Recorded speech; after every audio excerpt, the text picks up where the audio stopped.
నమస్తే, welcome to Shri paper news. ముందుగా headlines.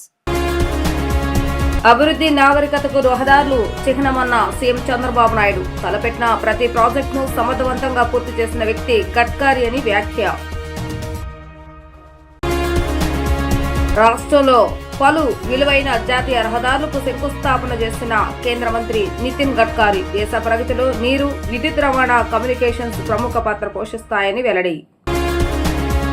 కూటమి ఐక్యతను దెబ్బతీసే కుట్రల అన్నిటినీ ఐక్యతతో ఛేదిద్దామన్న ఉప ముఖ్యమంత్రి పవన్ కళ్యాణ్. అటవీ తల్లిబాట పేరిట గిరిజన ప్రాంతాల్లో రోడ్లని నిర్మిస్తున్నామన్న జనసేనాని. అభివృద్ధికి నాగరికతకు రహదారులు చిహ్నమని ఏపీ ముఖ్యమంత్రి నారా చంద్రబాబు నాయుడు అన్నారు. కేంద్ర మంత్రి నితిన్ గడ్కరీ చొరవ వల్ల దేశవ్యాప్తంగా రోజుకు 37 కిలోమీటర్ల పొడవైన హైవే నిర్మాణం జరుగుతుందన్నారు. తలపెట్టిన ప్రతి ప్రాజెక్టును సమర్థవంతంగా పూర్తి చేసిన వ్యక్తి గడ్కరీ అని పేర్కొన్నారు. ఆయన హయాంలో అనేక జాతీయ రహదారులు పూర్తయ్యాయని చెప్పారు.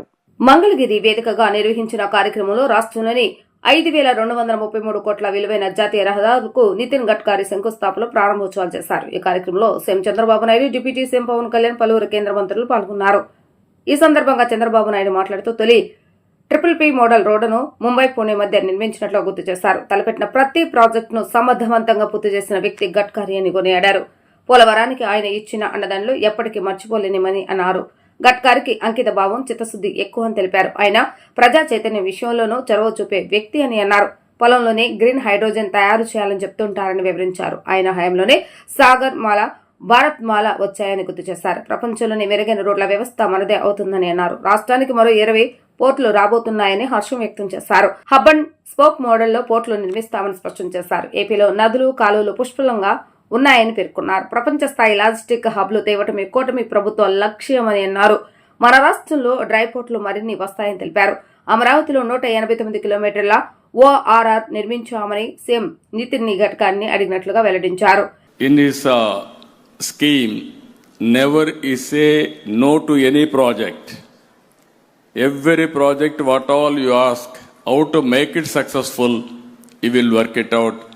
That is the strength of Gadkari ji. I really appreciate him.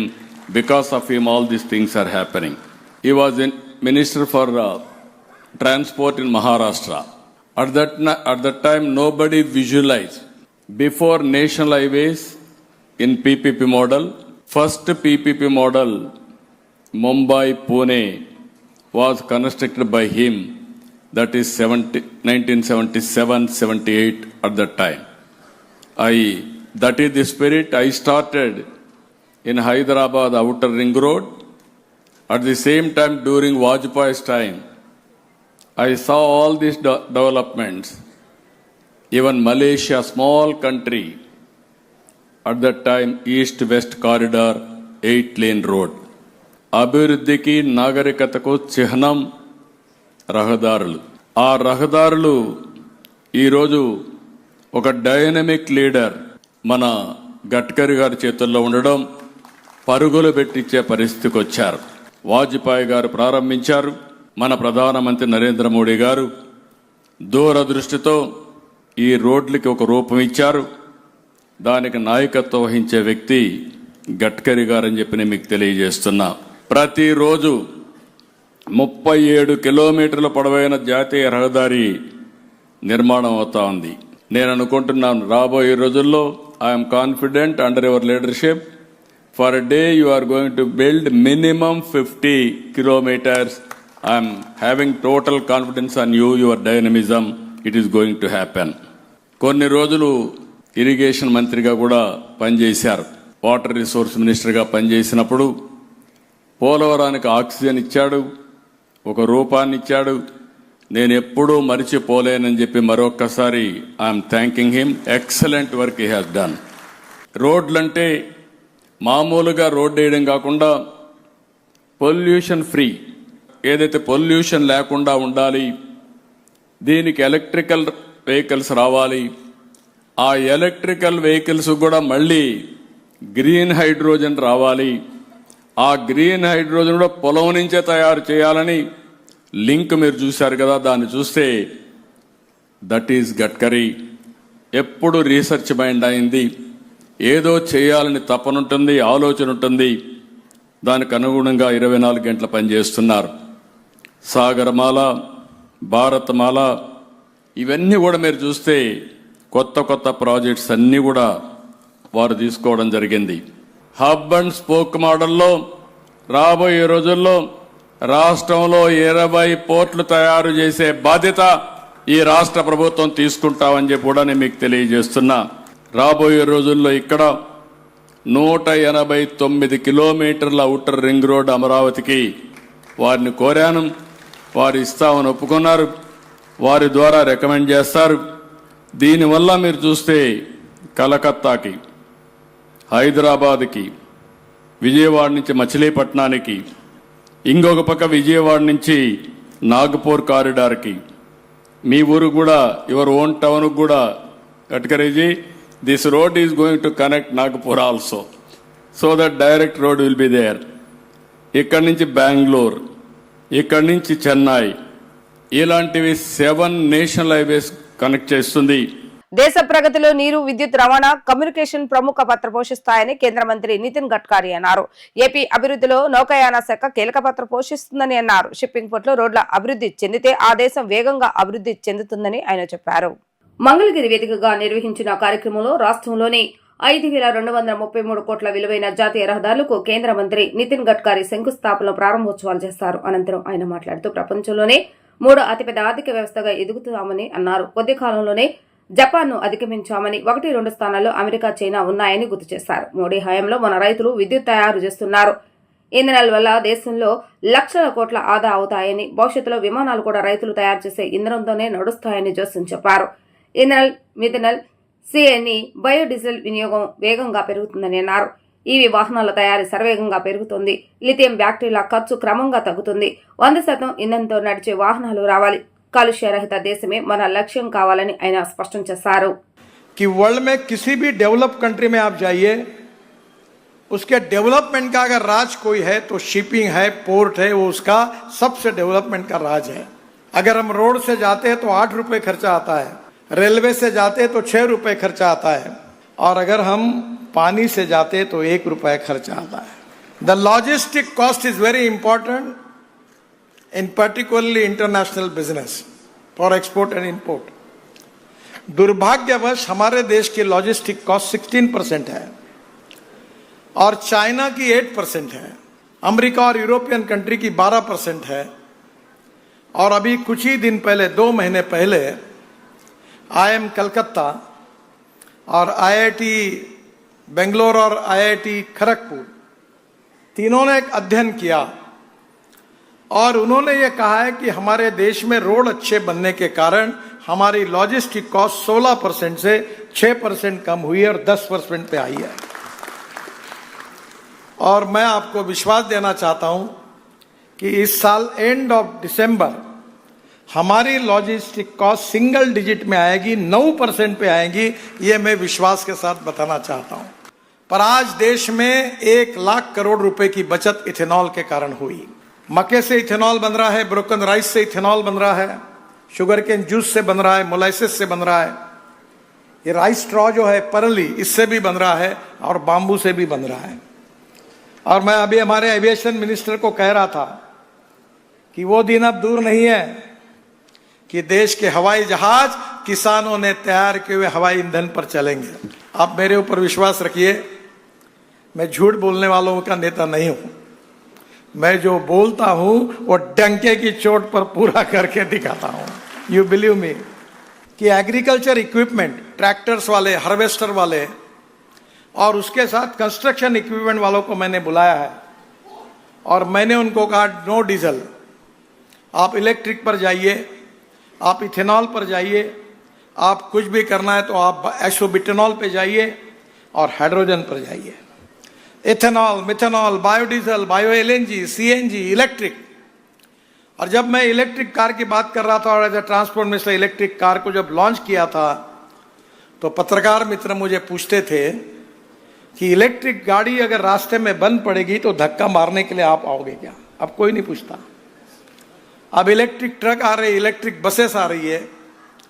जब मैंने इलेक्ट्रिक कार और ट्रक शुरू हुई थी, बसेस शुरू हुई थी, तब लिथियम आयन बैटरी की कीमत जो पर किलोवाट पर आवर $150 थी और आज लिथियम आयन बैटरी की कीमत $55 पर किलोवाट पर आवर आई है।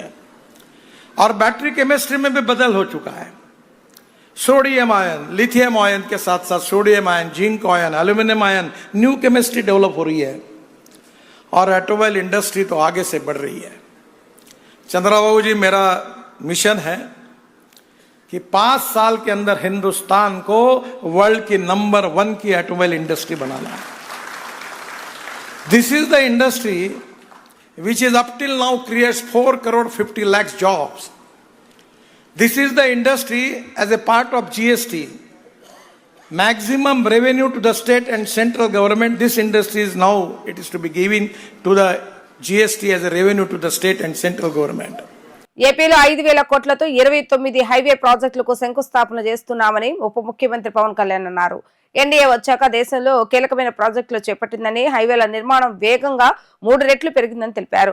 అడవి తల్లి బాట పేరుతో గిరిజన ప్రాంతాల్లోనూ రోడ్లు నిర్మిస్తున్నామని అన్నారు. 78 ఏళ్లుగా రోడ్లు లేని గిరిజన ప్రాంతాలకు ఇప్పుడు రోడ్లు వేస్తున్నామని, డోలి మూతలు లేకుండా చేసేందుకు కేంద్ర రాష్ట్ర ప్రభుత్వాలు నడుంబిగించాయని ఆయన స్పష్టం చేశారు.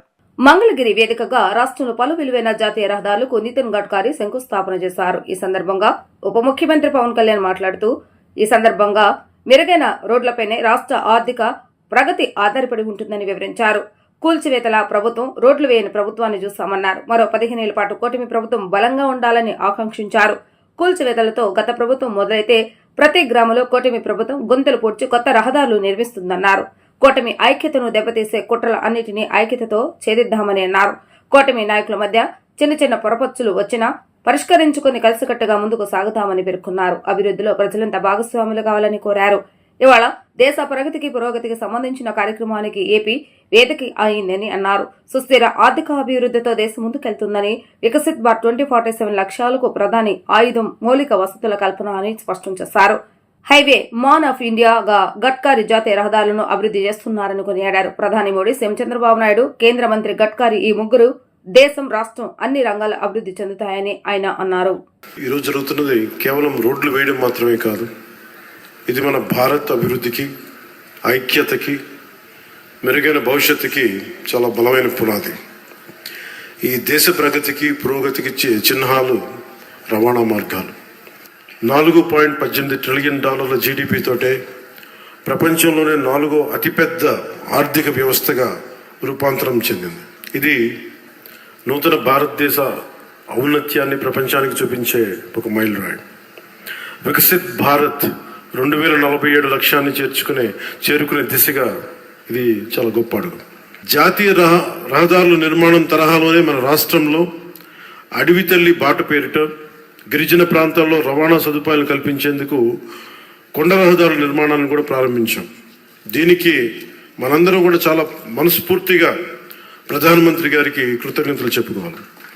పిఎం జన్మన్, ప్రధానమంత్రి జనజాతి ఆదివాసీ న్యాయ మహా అభియాన్ కింద అది ఓట్లు పడే దారులు కాదు, 1,00,000 మందికో 25,000 మందికో ఉపయోగపడే రోడ్లు కాదు, కానీ అభివృద్ధి పథంలో అందరూ బాగుండాలి, అందరూ దీంట్లో భాగస్వామ్యం తీసుకోవాలి అని ఒక సదుద్దేశంతో ఈ పిఎం జన్మన్ కింద ప్రధానమంత్రి గారు దగ్గర నుంచి పిఎం జన్మన్ పథకం కింద కేంద్ర ప్రభుత్వం నుంచి 550 కోట్ల రూపాయలు మనకు వస్తే, 50 కోట్ల రూపాయలు మన ఆంధ్రప్రదేశ్ నుంచి, నరేగా నుంచి దాదాపు 500 కోట్ల రూపాయలతోటి ఈ రోజున అడవి తల్లి బాటని స్వాతంత్రం వచ్చినప్పటి నుంచి కూడా రహదారులు వేయిన గ్రామాలకి ఈ రోజున డోలీ మూతలతోటి ఇబ్బందులు పడుతున్న ఆ పరిస్థితిని తొలగిస్తూ రవాణా లేని ఏజెన్సీ గ్రామాలని రోడ్లతో కలుపుతున్నాం. దీనికి ప్రత్యేకంగా గౌరవ ముఖ్యమంత్రి శ్రీ నారా చంద్రబాబు నాయుడు గారికి కృతజ్ఞతలు తెలుపుకోవాలి. ఈ డోలీ మూతలు చాలా ఇబ్బందులు ఉన్నాయి సార్. కనీసం మనకున్న ఈ ఆర్థిక ఇబ్బందుల్లో కనీసం మీరు ఒక 50 కోట్లు కానీ రిలీజ్ చేయగలిగితే కనీసం కొన్ని గ్రామాలకైనా మనం చేయొచ్చు అంటే చాలా పెద్ద మనసుతోటి ఆ రోజున ఆయన ఆ 50 కోట్ల విడుదల ఈ రోజున దాదాపు మన 1000 కోట్లుకి రోడ్లు వేయగలిగే స్థాయిలో ఉన్నాం. అందుకే మనస్ఫూర్తిగా మన ముఖ్యమంత్రి గారికి నా ధన్యవాదాలు తెలుపుతా ఉన్నాను. గత ప్రభుత్వాన్ని చూశారు, కూల్చివేతలతో మొదలైన ప్రభుత్వం, రోడ్లు వేయని ప్రభుత్వం, కనీసం రహదారులు గుంతలు పూడ్చని ప్రభుత్వం. కానీ ఈ రోజున మన ఇన్ని ప్రతి ఊర్లో కూడా ఊరికి మధ్య గుంతలు పూడ్చడంతో పాటు రహదారులు నిర్మిస్తూ ఉన్నాం, హైవేలు ఈ రోజున గడ్కరీ గారి ఆశీస్సులతో మనం ప్రారంభిస్తూ ఉన్నాం. వీటన్నిటికి కూడా మనకు కావాల్సింది కనీసం ఒక 15 సంవత్సరాలు ఈ కూటమి చాలా బలంగా ఉండాలి. వాళ్ళు ఎన్నో రకాలుగా ఈ కూటమి ఐక్యతని దెబ్బతీయడానికి ప్రయత్నం చేస్తూ ఉంటారు. వీటన్నిటిని మనం కొంచెం జాగ్రత్తగా ఉండాలి, ఎరుగుతూ ఉండాలి. నేను ప్రత్యేకించి ఈ కూటమికి నేను ముందుండి కృషి చేయడానికి కారణం ఒకటి 5 కోట్ల మంది మన ఆంధ్రప్రదేశ్ ప్రజలు దేశ అభివృద్ధిలో చాలా బలమైన భాగస్వామ్యం వహించాలి. ఆంధ్రప్రదేశ్ ఖ్యాతి మొత్తం తెలియాలి. మన వెనకబడ్డతనానికి తిరిగి దాటుకుని అభివృద్ధి పదంలో పరిగెట్టాలని ఒక్క సదుద్దేశంతో నేను చేసిన ఈ ప్రయత్నం ఈరోజు సఫలమై ఈ రోజున ఇంత పెట్టుబడులు వస్తున్నాయి. ఎందుకంటే ఒక బలమైన నాయకులు కావాలి, చంద్రబాబు గారు నాయకులు కావాలి. ఆంధ్రప్రదేశ్ రాజధాని అమరావతిలో ఈ నెల 13వ తేదీన బసవ తారకం క్యాన్సర్ హాస్పిటల్ కి ముఖ్యమంత్రి నారా చంద్రబాబు నాయుడు భూమి పూజ చేయనున్నారు. ఈ కార్యక్రమానికి సంబంధించిన ఏర్పాట్లను బాలకృష్ణ, ఆయన సన్నిహితులు గాంధీ, సిద్ధాంతి, నాగమల్లేశ్వరరావు శనివారం పరిశీలించారు. హాస్పిటల్ నిర్మాణ ప్రణాళికలను సిఆర్డీఏ అదనపు కమిషనర్ ప్రవీణ్ బాలకృష్ణకు వివరించారు. మొత్తం 21 ఎకరాల విస్తీర్ణంలో క్యాన్సర్ హాస్పిటల్ నిర్మిస్తున్నట్లుగా బాలకృష్ణ వెల్లడించారు. 3 దశలో హాస్పిటల్ నిర్మాణం ఉంటుందని ఆయన తెలిపారు. ఫైల్స్ అన్ని ఇచ్చి ఎందుకంటే మేము ఇండస్ట్రియల్ గా బాగా డెవలప్ చేసేస్తున్నాం. ఎందుకు చాలా ఫాస్ట్ గా వెళ్తున్నారు సీఎం గారు. ఈ స్పీడ్ కి మనం అందుకోవాలి, సీఎం గారి స్పీడ్ కి మనం అందుకోవాలన్నమాట. ఇప్పుడు అంటే మొత్తం చేస్తున్నాం, ఊరికే పూజ చేసి మొదలు పెట్టాడు. ఇదివరకు చేసిందే మనం. అవునండి, ఈ పక్కనంతా నార్త్ మాట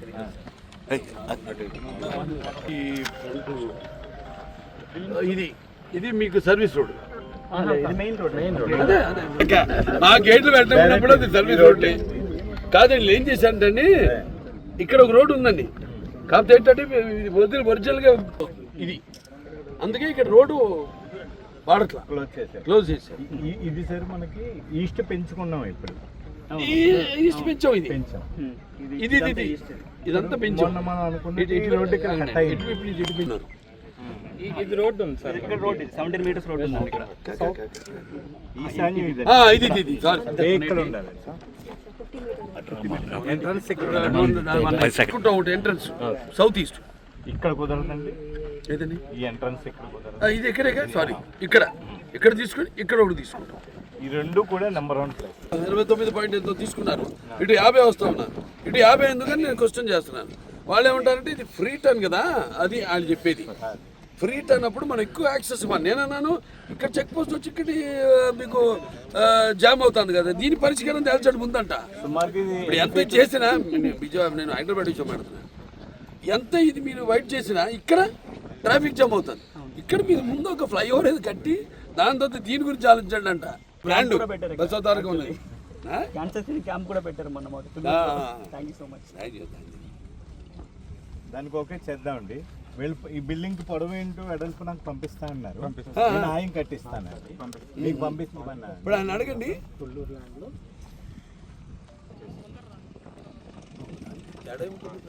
ఇప్పుడు ఇది అడగండి, కాలం ఇప్పుడు పూజ చేస్తే ఎంత లోపలికి వెళ్ళాలి? అకౌంట్ సెక్టర్ డిజైనర్స్ బెంగళూరులో ఉన్నారు కదా. రైతాంగ సంక్షేమానికి రాష్ట్ర ప్రభుత్వం కట్టుబడి ఉందని రాష్ట్ర ప్రభుత్వ విప్ సెంట్రల్ శాసనసభ్యులు బొండ ఉమామేశ్వరరావు తెలిపారు. అన్నదాత సుఖీభవ పీఎం కిసాన్ కార్యక్రమం ద్వారా లక్షలాది మంది రైతులకు లబ్ధి చేకూర్చేలాగా కేంద్ర రాష్ట్ర ప్రభుత్వాలు పనిచేస్తున్నాయని అన్నారు. రాష్ట్ర అభివృద్ధి చూసి ఓర్వలేని తనంతో వైఎస్ఆర్సీపీ నాయకులు రాష్ట్ర ప్రతిష్టను దెబ్బతీసి తద్వారా ప్రజా ప్రయోజనాలు కాలరాస్తున్నారంటూ మండిపడ్డారు. విజయవాడ సెంట్రల్ నియోజకవర్గం కుందవారి కండ్రిక గ్రామంలో అన్నదాత సుఖీభవ పీఎం కిసాన్ కార్యక్రమాన్ని ఎమ్మెల్యే బొండ ఉమామేశ్వరరావు ప్రారంభించారు. రైతులకు అన్నదాత సుఖీభవ పీఎం కిసాన్ నగదు చెక్కులను అందజేశారు. గ్రామంలో పాడి పరిశ్రమ పరంగా పాల కేంద్రంలో అత్యధికంగా పాలు పుస్తున్న రైతులను సత్కరించి వారికి కృష్ణా మిల్క్ యూనియన్ ద్వారా సబ్సిడీ చెక్కులను అందజేశారు. ఈ సందర్భంగా ఎమ్మెల్యే బొండ ఉమామేశ్వరరావు మాట్లాడుతూ రైతాంగ శ్రేయస్కు రాష్ట్ర ప్రభుత్వం కట్టుబడి ఉందని అన్నారు. అన్నదాత సుఖీభవ పీఎం కిసాన్ పథకం ద్వారా రాష్ట్ర ప్రభుత్వం 14,000 రూపాయలు, కేంద్ర ప్రభుత్వం 6,000 రూపాయలు కలిసి ఏడాదికి 20,000 చొప్పున ఆర్థిక సహాయం రైతులకు అందజేస్తున్నామన్నారు. పథకం ప్రారంభం సందర్భంగా రాష్ట్ర వ్యాప్తంగా 46,85,838 రైతులకు లబ్ధి చేకూరుస్తున్నామని వివరించారు. రాష్ట్ర అభివృద్ధిని చూసి పులివెందుల ఎమ్మెల్యే జగన్ ఓర్వలేకపోతున్నారని అన్నారు. రాష్ట్రంలో పెట్టుబడుల కోసం ముఖ్యమంత్రి నారా చంద్రబాబు నాయుడు సింగపూర్ తదితర దేశాల్లో పర్యటన చేస్తున్నారని, పెట్టుబడులు రాకుండా కంపెనీలకు వైఎస్ఆర్సీపీకి చెందిన వ్యక్తులు బెదిరింపు మెయిల్స్ పంపుతున్నారని అన్నారు. అటువంటి వారిపై చట్టపరంగా చర్యలు తీసుకుంటామని అన్నారు. బొడమేరు వరద విషయంలోనూ వైఎస్ఆర్సీపీ దుష్ప్రచారం చేస్తుందని చెప్పారు. భవిష్యత్తులో బొడమేరు వరద జనావాసాల్లోకి రాకుండా ప్రభుత్వం అన్ని పటిష్ట చర్యలు తీసుకుందన్నారు. ఇంకా ఈ కార్యక్రమంలో వ్యవసాయ శాఖ ఏడీ వెంకటేశ్వర్లు, 64వ డివిజన్ టీడీపీ అధ్యక్షులు కె రవికుమార్, పాలకేంద్రం అధ్యక్షులు పన్నం శేషగిరిరావు, నాయకులు సతీష్, శ్రీనాథ్, పలగాని భాగ్యలక్ష్మి తదితరులు ఈ కార్యక్రమంలో పాల్గొన్నారు. రాష్ట్రంలో 50 లక్షల పైచిలుకు రైతన్నలకి ఈరోజు 7,000 రూపాయలు విడుదల చేశాం. అటు కిసాన్ భరోసా కేంద్ర ప్రభుత్వం ఇచ్చినటువంటి 2,000 కానీ, ఇటేపు ప్రభుత్వం రాష్ట్ర ప్రభుత్వం ఇచ్చిన 5,000 కానీ 7,000 రూపాయలు ఇచ్చాం. గత ప్రభుత్వం మాటలు చెప్పి మోసం చేసి కేంద్రం ఇచ్చినటువంటి కిసాన్ భరోసా నిధులను కూడా డైవర్ట్ చేసి మాయం చేశారు. అంటే రైతన్నలకి మోసం చేశారు గత ప్రభుత్వంలో. ఇవాళ రైతు ప్రభుత్వం వచ్చింది, చంద్రన్న ప్రభుత్వం. 2014, 2019లో కూడా 21,000 కోట్లు ఆ రోజు రైతుల ఖాతాల్లో డబ్బులు ఇచ్చి మరి ఆ రోజున రైతన్నలు ఆదుకున్నాం. మళ్ళా ఈ రోజు రైతు ప్రభుత్వం, చంద్రన్న ప్రభుత్వం వచ్చింది. వచ్చినాక రైతులకి నిత్యం పండగలాగుంది. అటేపు నాణ్యమైనటువంటి విత్తనాల సరఫరా కానీ, ఎరువులు సరఫరా కానీ, ధాన్యం వేసిన వెంటనే బ్యాంకుల్లో రైతుల ఖాతాలో డబ్బులు ఇవ్వటం కానీ, అలాగే పాడి రైతులు, ఉద్యానవన రైతులు అందరికీ అండగా ఉంటూ ఈరోజు విజయవాడ సెంట్రల్ నియోజకవర్గంలో భాగమైనటువంటి కుందావారి కండ్రి గ్రామంలో రికార్డు స్థాయిలో పాల ఉత్పత్తి జరుగుతుందంటే ఈ రాష్ట్ర ప్రభుత్వం ఇస్తున్నటువంటి ప్రోత్సాహం వల్ల. ఇవాళ 3,50,000 పైచిలుకు లీటర్లు రైతన్నలు, మా మహిళా రైతులు ఇవాళ ఉత్పత్తి చేసి ఈ 7-8 జిల్లాల్లోనే అత్యధిక గ్రామాల్లో మరి రికార్డు స్థాయిలో వాళ్ళ మిల్క్ ప్రొడక్షన్ జరిగిందంటే ఈ ప్రభుత్వం తీసుకున్నటువంటి చొరవ. మళ్ళా ఈ రాష్ట్రం అభివృద్ధి పదంలో ముందుకెళ్తుంది. తన అసమర్థత ఎక్కడైతే బయటపడిపోయిందో గత 5 ఏళ్ల పరిపాలనలో, ఇవాళ దాన్ని చూసి ఏదో విధంగా ఈ రాష్ట్ర అభివృద్ధిని అడ్డుకోవటానికి వైఎస్ఆర్ కాంగ్రెస్ పార్టీ నిత్యం ప్రయత్నిస్తాం. పెట్టుబడుల కోసం ముఖ్యమంత్రి కాళ్ళు అరిగిపోయేలాగా దేశ విదేశాలు తిరుగుతూ ప్రధానమంత్రిని రిక్వెస్ట్ చేస్తూ మోడీ గారి సహాయంతో రాష్ట్ర అభివృద్ధికి కంకణం కట్టుకొని తిరుగుతూ ఉంటే దాన్ని చెడగొట్టడం కోసం దేశ విదేశాలకి ఈ రాష్ట్ర అభివృద్ధికి సహకరించే పారిశ్రామికవేత్తలకి మెయిల్ని పెడతాం, బెదిరించడం, ఇవన్నీ కూడా చేస్తూ ఉన్నారు. సింగపూర్ పర్యటనలో ఇవాళ ఎవరైతే మరి మెయిల్ని పెట్టారో ఆ మెయిల్కి పూర్తిగా వైఎస్ఆర్సీపీ బాధ్యత వహించాలి. వైఎస్ఆర్సీపీ నాయకులే ఆ మెయిల్ పెడతాం జరిగింది. దానికి ప్రజలకు జవాబు చెప్పాలి. వాళ్ళు మీ మాటలు నమ్మే స్థితిలో ఎవరు లేరు.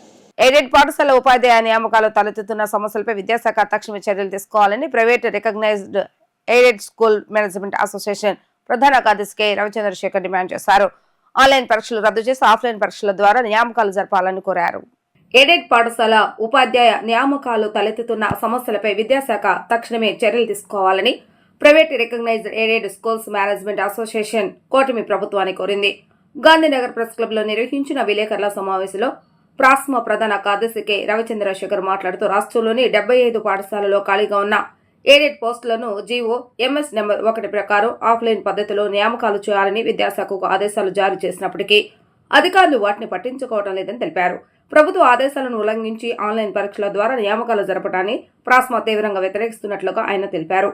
ఈ విషయమై ప్రభుత్వం స్పందించి బాధ్యులపై చర్యలు తీసుకోవాలని, ఆన్లైన్ పరీక్షలను రద్దు చేసి కోర్టు ఆదేశాల మేరకు ఆఫ్లైన్ పరీక్షల ద్వారా నియామకాలు జరపాలని డిమాండ్ చేశారు. ఎయిడెడ్ విద్యా సంస్థలకు న్యాయం జరిగేలా తక్షణ చర్యలు తీసుకోవాలని ఆయన కూటమి ప్రభుత్వాన్ని విజ్ఞప్తి చేయడం జరిగింది.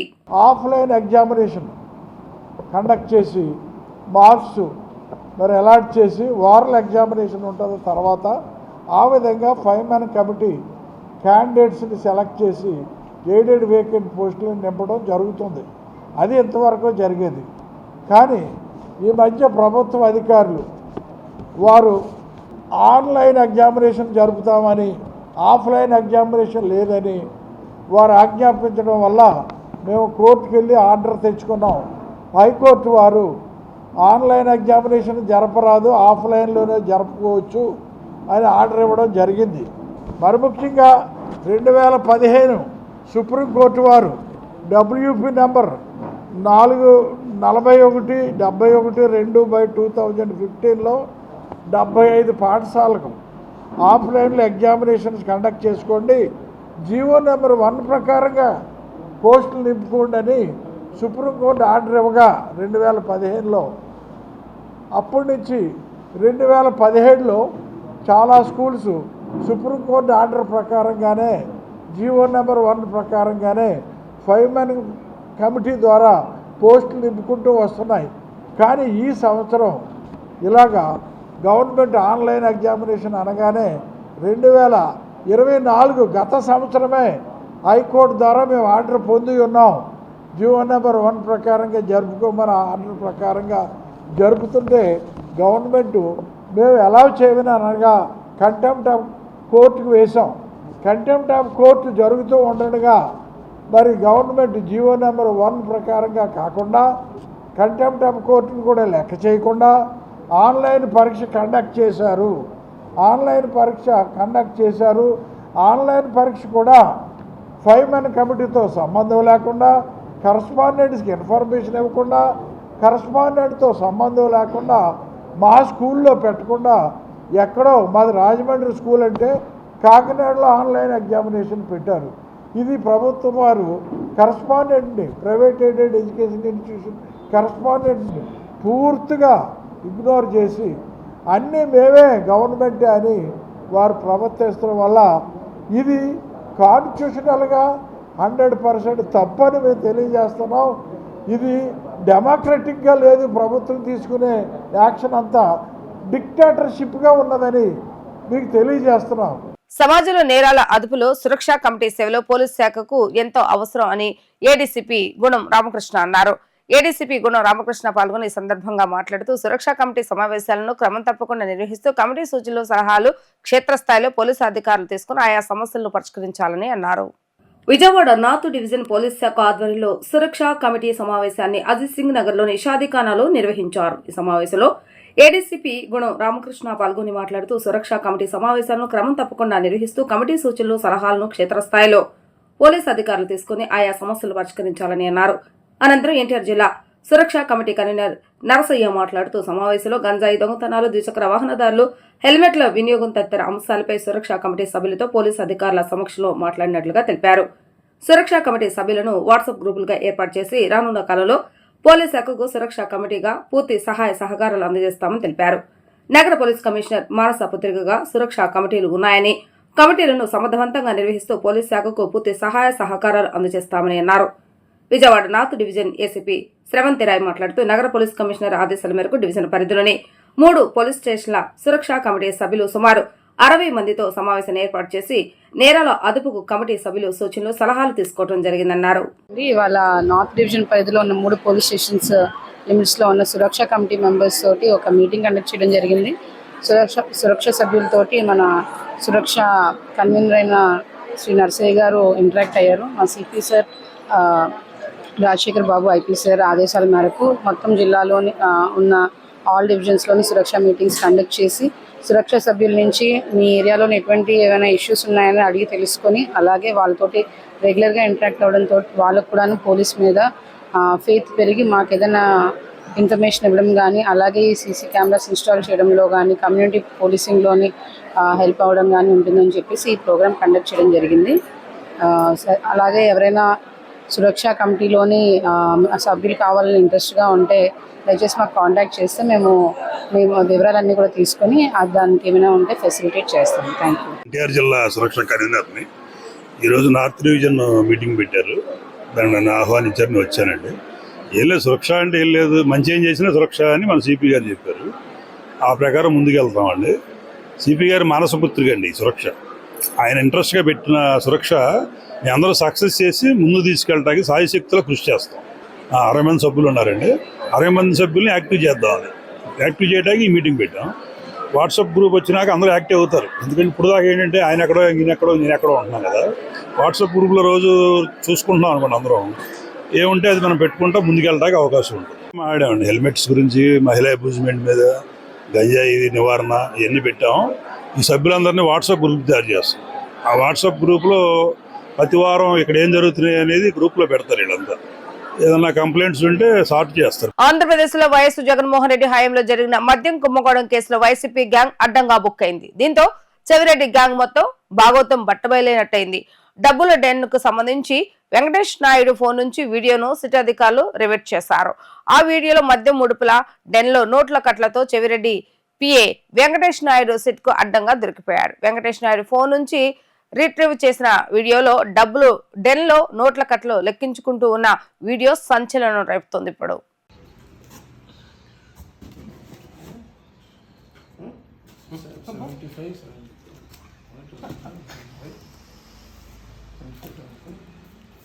ఇది ఇప్పుడు 25 ఉంది కదా, 25 వీడికి 4 ఉంటుంది. 4 ఇది ఒక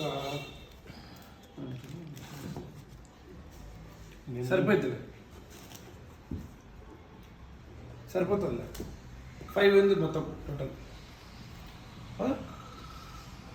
దేశంలోని రైతులకు పెట్టుబడి సహాయం చేస్తున్న ప్రధానమంత్రి నరేంద్ర మోడీ అభినందనలని కేంద్ర గ్రామీణాభివృద్ధి కమ్యూనికేషన్ల శాఖ సహాయ మంత్రి పెమ్మసాని చంద్రశేఖర్ కొనియాడారు. రాష్ట్రంలో 46 లక్షల మంది రైతులకు పీఎం కిసాన్ సమాన్ నిధి కింద కేంద్ర ప్రభుత్వం ఆర్థిక సహాయం అందజేస్తుందని స్పష్టం చేశారు. లాంఫామ్ లో ఏర్పాటు చేసిన కిసాన్ సమాన్ కార్యక్రమానికి ముఖ్య అతిథిగా కేంద్ర గ్రామీణాభివృద్ధి కమ్యూనికేషన్ల శాఖ సహాయ మంత్రి పెమ్మసాని చంద్రశేఖర్ పాల్గొని రైతులకు మంత్రి చెక్కులు అందజేశారు. అనంతరం కేంద్ర మంత్రి పెమ్మసాని చంద్రశేఖర్ మాట్లాడుతూ దేశంలోని రైతులకు పెట్టుబడి సహాయం చేస్తున్న ప్రధానమంత్రి నరేంద్ర మోడీ అభినందనీయులని అన్నారు. రాష్ట్రంలో 46 లక్షల మంది రైతులకు పీఎం కిసాన్ సమాన్ నిధి కింద కేంద్ర ప్రభుత్వం ఆర్థిక సహాయం అందజేస్తుందని అన్నారు. రాష్ట్రంలో సీఎం చంద్రబాబు నాయుడు 14,000 రూపాయలు అదనంగా అందజేస్తున్నట్లుగా కేంద్ర గ్రామీణాభివృద్ధి కమ్యూనికేషన్ల శాఖ సహాయ మంత్రి పెమ్మసాని చంద్రశేఖర్ తెలిపారు. ఈ కార్యక్రమంలో Prathipadu MLA B Ramanjaneyulu, ICAR 10వ జోన్ సంచాలకులు ఎస్కేఎన్ మీరా, అంగురూరు వీసీ శారదా జయలక్ష్మి, లాం కృషి విజ్ఞాన కేంద్ర అధిపతి యోగేంద్ర కుమార్ రైతులు తదితరులు పాల్గొన్నారు. అదే 30 నుంచి 45 వేలలో 50 వేలలో అయ్యేటువంటి ఖర్చు ఏదైతే ఉందో ఆ ఖర్చులో 20,000 రూపాయలు ఈరోజు కేంద్ర రాష్ట్ర ప్రభుత్వాలు రెండు కూడా కల్పించేటువంటి పరిస్థితి. అంటే అరౌండ్ 50% సబ్సిడీ 46 లక్షల మంది రైతులకు రాష్ట్రంపై ఎంత ఆర్థిక భారం ఉన్నా కూడా ఇస్తున్నటువంటి ఒకటి శ్రీ నరేంద్ర మోదీ గారికి, 2 మాన్యశ్రీ శ్రీ నారా చంద్రబాబు నాయుడు గారికి, పవన్ కళ్యాణ్ గారికి అందరికీ కూడా ఒక్కసారి మీరందరూ చప్పట్లతో కరతాల ధ్వనులతో వినిపించారు. మొదటిగా మాట్లాడుకుంటే నరేంద్ర మోదీ గారు రైతుల గురించి ఈ 2,000 రూపాయలు ప్రతి 3-4 నెలలకి ఇవ్వటం అనేది ఒక గొప్ప ఆలోచన. 2019 నుంచే మొదలుపెట్టారు. ఇవే కాకుండా కేంద్ర ప్రభుత్వం ఎప్పటికప్పుడు రైతుల గురించి ఎన్నో అద్భుతమైనటువంటి ఆలోచనలు చరిత్రలో ఎవరు చేయలేంతగా ఈ కేవీకేలు తీసుకురావటం కానీ, ఈ కేవీకేల్లో అంటే ఇక్కడ ఇంకా మనం సరిగా వాడటలేదు కానీ ఆంధ్రప్రదేశ్లో వేరే రాష్ట్రాల్లో ఒక్కొక్క ఎంపీ కేవలం కేవీకేల మీద గెలిచిన ఎంపీలు ఉన్నారు. అంటే అంత అద్భుతంగా కేవీకేలు అక్కడ ప్రజలు ఉపయోగించుకుంటా ఉన్నారు. వార్తలు ముగించే ముందు హెడ్లైన్స్ మరొకసారి. అభివృద్ధి నాగరికతకు రహదారులు చిహ్నమన్న సీఎం చంద్రబాబు నాయుడు. తలపెట్టిన ప్రతి ప్రాజెక్టును సమర్థవంతంగా పూర్తి చేసిన వ్యక్తి గడ్కరీ అని వ్యాఖ్య. రాష్ట్రంలో పలు విలువైన జాతీయ రహదారులకు శంకుస్థాపన చేసిన కేంద్ర మంత్రి నితిన్ గడ్కరీ. దేశ ప్రగతిలో నీరు, విద్యుత్ రవాణా, కమ్యూనికేషన్స్ ప్రముఖ పాత్ర పోషిస్తాయని వెల్లడి. కూటమి ఐక్యతను దెబ్బతీస్తే కుట్రల అన్నిటినీ ఐక్యతతో ఛేదిద్దామన్న ఉప ముఖ్యమంత్రి పవన్ కళ్యాణ్. అటవీ తల్లిబాట పేరిట గిరిజన ప్రాంతాల్లో రోడ్లని నిర్మిస్తున్నామన్న జనసేనాని. ఇవి ఈ రోజు వార్తా విశేషాలు. మళ్ళీ తిరిగి ప్రసారమే వార్తలు మళ్ళీ కలుద్దాం. అంతవరకు సెలవు. నమస్కారం.